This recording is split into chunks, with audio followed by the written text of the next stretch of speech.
Hello दोस्तों, आज हम लोग बात करेंगे पोस्ट ऑफिस सेविंग स्कीम्स के बारे में। पोस्ट ऑफिस सेविंग स्कीम्स वो स्कीम है जो गवर्नमेंट रन कर रही है।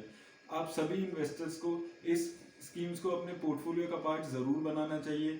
चाहे आप वो इन्वेस्टर हैं जिसने अभी अपने करियर की शुरुआत की है और स्टॉक्स में इन्वेस्ट कर रहे हैं, चाहे आप म्यूचुअल फंड का यूज कर रहे हैं एक लंबी अवधि में पूंजी जमा करने के लिए, या फिर आप वो लोग हैं जो म्यूचुअल फंड्स और स्टॉक्स मार्केट से डरते हैं और बैंक एफडी में पैसा लगा रहे हैं। आप सभी इन्वेस्टर्स के लिए ये स्कीम्स जरूरी हैं।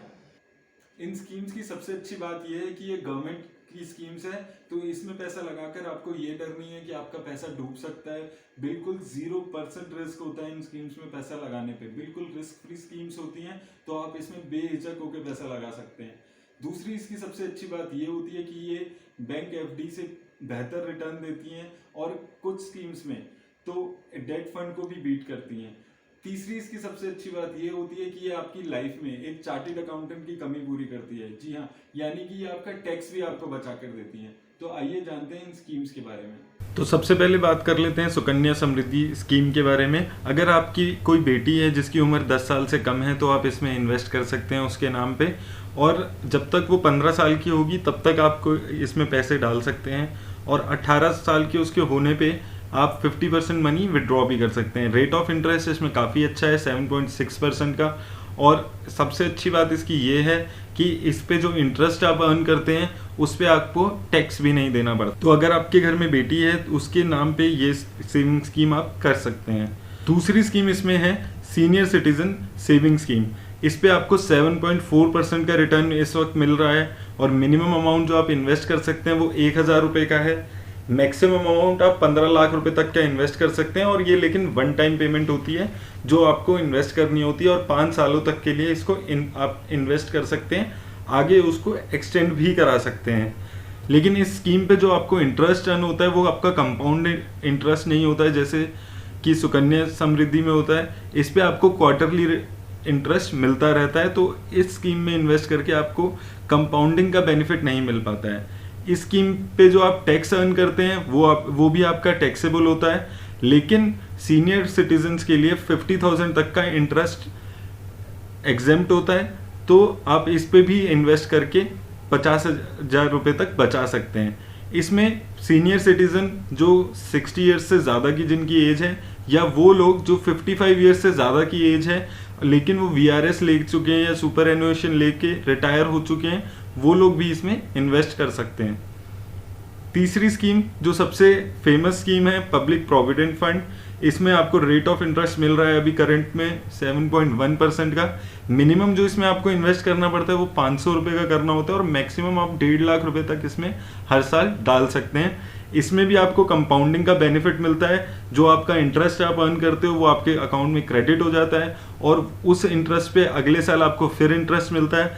तो इसमें इन्वेस्ट करके आप एक अच्छी पूंजी जमा कर सकते हैं। इसमें भी ये खास बात है कि इस पे जो इंटरेस्ट आप अर्न करते हैं वो टैक्सेबल नहीं होता है।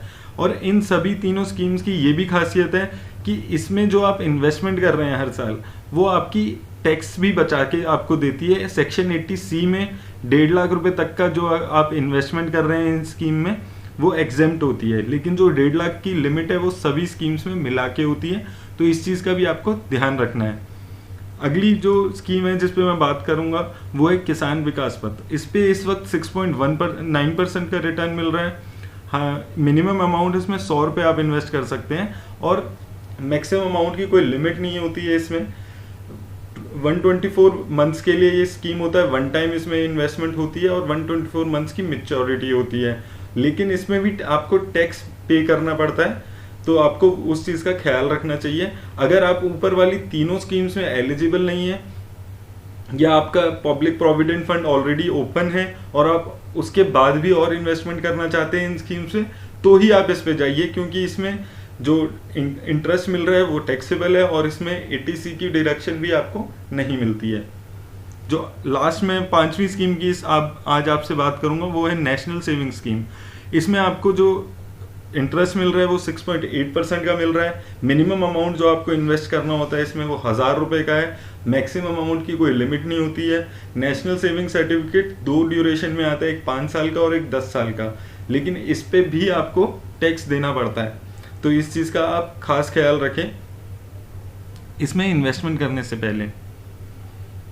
तो दोस्तों ये 5 स्कीम हैं जो इस वक्त गवर्नमेंट ने चलाई हुई है। इसके अलावा भी काफ़ी स्कीम्स है पोस्ट ऑफिस की, जो आप पोस्ट ऑफिस की वेबसाइट पे जाके देख सकते हैं। उसमें कुछ सेविंग अकाउंट्स की भी स्कीम्स हैं जिसमें आप इन्वेस्ट कर सकते हैं। अगर आप इसमें देखेंगे जितने भी रेट ऑफ इंटरेस्ट यहाँ पे आ रहे हैं 7.6, 7.4, 7.1, ये अभी करंट के एफडी रेट से काफ़ी अच्छे रिटर्न्स हैं। और इनमें कुछ स्कीम्स ऐसी हैं जिनमें आपको टैक्स भी नहीं देना पड़ता है। तो अगर आप एफडी में इन्वेस्ट कर रहे हैं तो एफडी का अपना पैसा पब्लिक प्रोविडेंट फंड या सुकन्या समृद्धि आपकी एलिजिबिलिटी के हिसाब से उसमें डालें। 5 स्कीम्स में से जो सबसे फेमस और सबसे पुरानी स्कीम है वो पब्लिक प्रोविडेंट फंड है। ये हर टाइप का इन्वेस्टर इसमें इन्वेस्ट कर सकता है और एलिजिबिलिटी ऑलमोस्ट हर इन्वेस्टर की इसमें बनती है और इस पर टैक्स भी आपका बचता है। दोस्तों बहुत ही कम ऐसी इनकम है हमारी जिस पे सरकार टैक्स नहीं ले रही है, ये उन इनकम्स में से है। तो आप इस इनकम को अपने पोर्टफोलियो में ऐड ज़रूर करिए और टैक्सेशन का इसमें लाभ उठाइए। दोस्तों उम्मीद करता हूँ इस वीडियो ने आपके पोस्ट ऑफिस सेविंग स्कीम के बारे में काफ़ी डाउट क्लियर किए होंगे। अगर फिर भी कोई डाउट बचे हैं तो कमेंट बॉक्स में मैसेज करके मुझे ज़रूर बताएं। मेरी वीडियो को लाइक कीजिए, मेरे चैनल को सब्सक्राइब कीजिए। आज के लिए मेरी तरफ से इतना ही, धन्यवाद।